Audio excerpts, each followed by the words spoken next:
Hello everyone and welcome back.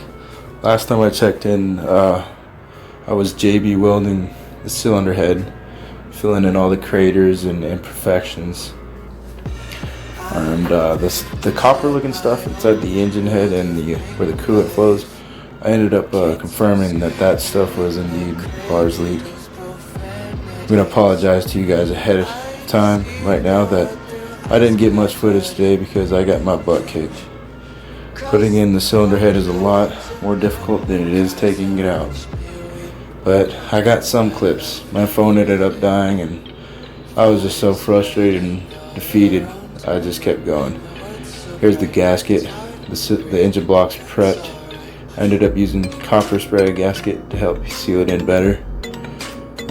Here's a picture with the gasket on. And here's some footage whenever we cranked it.